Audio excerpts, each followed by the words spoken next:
La Champions tendrá nuevo campeón en esta temporada 24-25. El Real Madrid ha quedado eliminado en el Bernabéu, no hubo remontada y el Arsenal se clasificó a su primera semifinal desde la temporada 2006, cuando jugó aquella final contra el Barça de Rijkaard y la perdió. Bienvenidos otra vez a este canal. A los que no se hayan suscrito, los invito a hacerlo. Pero vamos a analizar en este video lo que ha dejado este partido, lo que dejó el intento de remontada del Real Madrid en la casa que ha construido a punta de remontadas. Un moderno Bernabéu que se ha acostumbrado a ver a su equipo volver de las situaciones más extremas, de los partidos de ida más complicados, pero que esta vez se quedó con las ganas por varias razones. Y aquí se las voy a enumerar. Voy a ir una por una analizando las circunstancias por las cuales hoy el Madrid no estaba para esas remontadas históricas que ha tenido en los años recientes. Pero bueno, empecemos por darle su justo mérito y su justo crédito al Arsenal de Mikel Arteta, porque un día después de lo que habíamos visto del Barça y del Paris Saint-Germain, que llegaban con las eliminatorias encaminadas a visitar a sus rivales, hoy el Arsenal no fue ese equipo. Hoy el Arsenal no fue lo que fue el Barça. No salió a jugar un partido tan flojo como lo hizo el Barça y no tuvo las desatenciones que también tuvo el día anterior el Paris Saint-Germain de Luis Enrique. El Arsenal hizo lo que tenía que hacer. No echarse para atrás, no ir a defenderse cerca de su arco todo el partido. Lo iba a tener que hacer en algún momento y lo iba a obligar a hacerlo el Madrid en algún momento, pero no fue el planteamiento de Mikel Arteta, que repitió su 11 y que fue a plantarle cara al Madrid desde el borde del área propia del equipo blanco para hacerle mucho más difícil la construcción de su fútbol. Voy a empezar por el tema 11 iniciales. Y ya les decía, Mikel Arteta repitió el suyo. No había gran cosa para cambiar. Había alguna duda sobre Bukayo Saka porque salió tocado del partido de ida, pero estuvo más que listo para arrancar por su sector. Y eso me lleva directamente al 11 inicial de Carlo Ancelotti. Yo vi, o para mí había dos detalles en el 11 inicial de Carlo Ancelotti que ya complicaban las cosas. Y el principal, era la presencia de David Alaba. Alaba no funcionó en el partido de ida, jugando como lateral izquierdo, una posición que ciertamente ha jugado muchos años, pero que cada vez ha jugado menos. Y viniendo de una lesión larga, ponerlo en ese lateral, entendiendo que por ahí iba a enfrentar a un desequilibrante Bukayo Saka, fue un error en la ida y fue un error repetido en la vuelta. Lo quiso enmendar más adelante con la modificación poniendo a Fran García. Ya voy a llegar a esa parte del partido. Tampoco es que Fran García fue espectacular o efectivo. Pero arrancar la vuelta cuando tienes que ser muy ofensivo, que ya Alaba no lo es como lateral izquierdo, pero además tienes que resguardar muy bien el fondo, me parece que fue el principal error de Carlo Ancelotti. Después, por el lateral derecho, ¿era Lucas Vázquez o era Federico Valverde? Y ninguno de los dos debe ser el lateral derecho del Real Madrid. En ausencia del lesionado Dani Carvajal, que tiene todo el año lesionado, el Madrid, y yo lo he venido repitiendo toda la temporada, tuvo que salir a fichar a un lateral. Pero Ancelotti y Valverde mal acostumbraron al equipo a que había una solución, pero una solución que tenía sentido 1 mes, 2 meses, 3 meses, no toda la temporada. Y ese ha sido un problema que ha arrastrado al Madrid todo el año y que hoy Ancelotti tenía 2 opciones para resolver. O sacar de la mitad de la cancha a Fede Valverde o sacar a Lucas Vázquez o poner a Lucas Vázquez en esa posición. Puso a Lucas Vázquez, no hizo un partido espectacular Lucas Vázquez, tampoco los grandes problemas del Madrid vinieron por ese sector en lo defensivo, pero creo que fueron los 2 temas más delicados. La mitad y el ataque me parece que tuvieron cierto sentido. Me hubiera gustado que apostara por Ceballos, pero prefirió ese mediocampo con Tchouaméni y Fede Valverde y un Bellingham que de ratos se ubicaba como 10 detrás del hombre en punta y de ratos se cargaba más a la izquierda jugando una especie de 4-3-3. Comienza el partido, el Madrid empieza con la actitud correcta, pero cae muy rápido en algo que para mí fue fundamental en el fracaso del Real Madrid el día de hoy. El Madrid terminó tirando 41 centros en el partido contra el Arsenal. 41 centros. ¿Saben cuántos de esos centros se encontraron un receptor del Real Madrid? Bien sea para controlar la pelota o para rematar. Alguno de esos 41 centros, 6 veces ocurrió eso. 41 centros, 6 centros efectivos en todo el partido. Cuando estás perdiendo una eliminatoria 3-0, es normal, si sigues perdiendo una eliminatoria 3-0 al minuto 70, es normal que apeles a los centros, porque termina a veces siendo la manera más rápida de generar volumen de ataque para reponer una desventaja que es muy grande, faltando tan poco tiempo. Pero cuando arrancas un partido de 90 minutos tirando centros desde el arranque del encuentro, creo que ya deja de ser una herramienta y se convierte en una manera muy monótona y muy predecible de atacar. Pero hay una complicación más a todo este tema.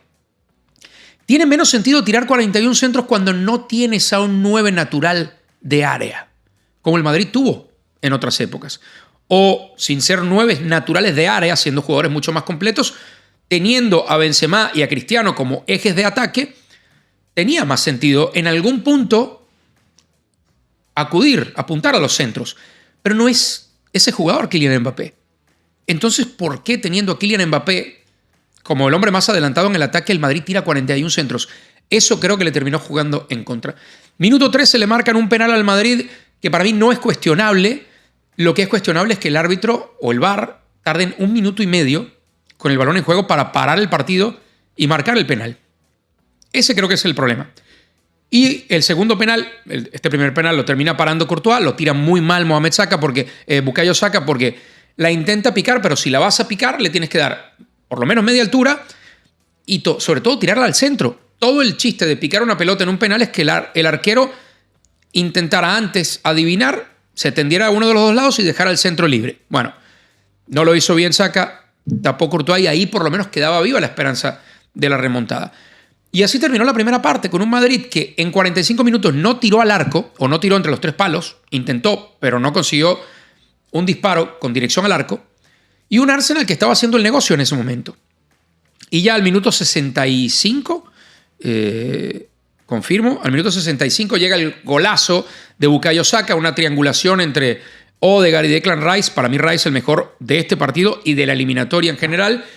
Se combinan ellos dos. Llega la asistencia de Mikel Merino, que se sale, se bota muy bien del área, toca el pase entre líneas y Saka que le define por encima a Courtois. Y ahí, bueno, parecía ya prácticamente imposible la remontada para el Madrid. ¿Qué otra cosa pudo hacer Ancelotti, fuera del tema del once inicial que ya hablamos? Bueno, Ancelotti, si está perdiendo 3-0, creo que pudo haber movido su banquillo antes. No tenía que esperar hasta el minuto 60 para hacer un triple cambio. Claramente los laterales no funcionaron, ninguno le generó mayor cosa al ataque, no lo hizo Alaba, lo hizo poco Lucas Vázquez, y en ese punto, al minuto 60, decidió cambiar a los dos, sacando a Alaba, poniendo a Fran García, sacando a Lucas Vázquez, bajando a Fede Valverde y poniendo a Ceballos en la mitad de la cancha. Y sacando a Rodrigo y poniendo a Endrick, que me sorprendió porque pensé que el primer cambio en ese sector iba a incluir el ingreso de Brahim, que me parece un tipo mucho más claro o mucho más útil para generar fútbol en espacios reducidos que Endrick.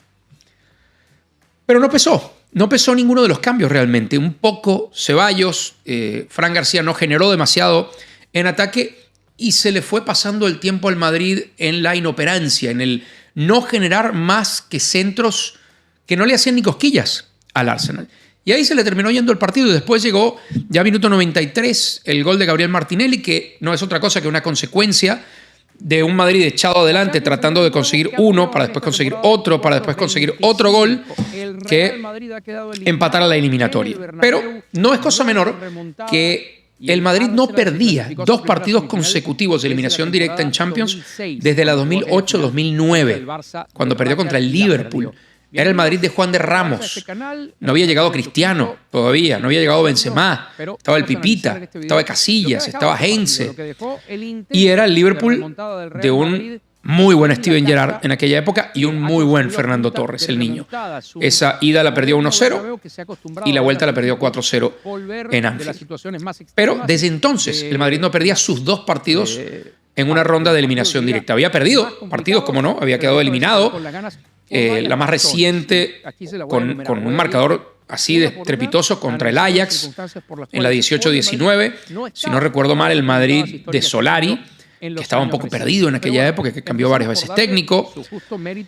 Desde entonces no perdía con un marcador tan abultado del Real Madrid. Un marcador que creo que sí refleja bastante bien lo que pasó en la ida, donde fue mucho mejor el Arsenal, porque no solo le ganó con ese marcador, con esos 3 goles, le pudo hacer más. No olvidemos que la figura del partido terminó siendo, fuera de Declan Rice, Thibaut Courtois. ¿Es un cambio de ciclo? ¿Es un resultado para cambio de ciclo?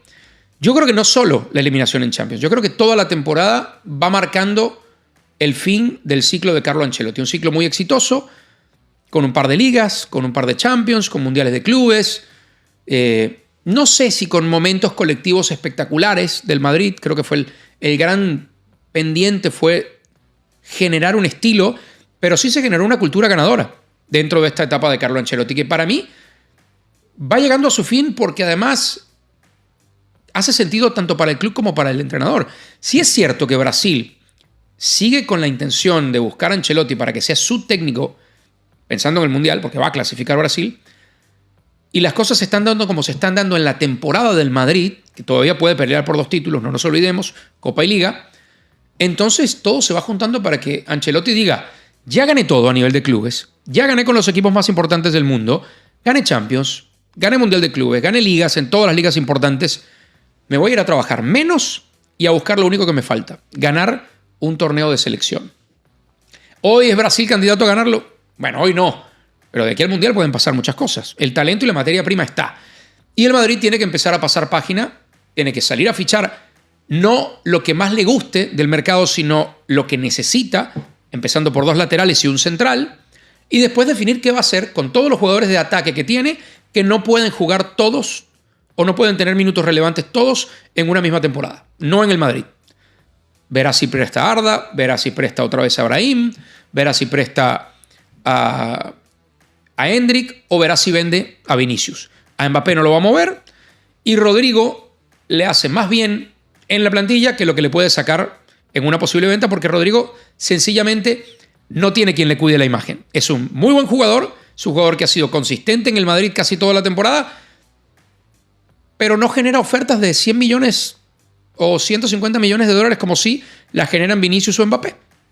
Así que no veo tampoco a Rodrigo saliendo del Madrid. Pero el Madrid no puede seguir teniendo 6 jugadores de ataque, sin contar a Bellingham, que muchas veces es un jugador más de ataque, y hacer que 3 de ellos no vean prácticamente minutos relevantes en la temporada.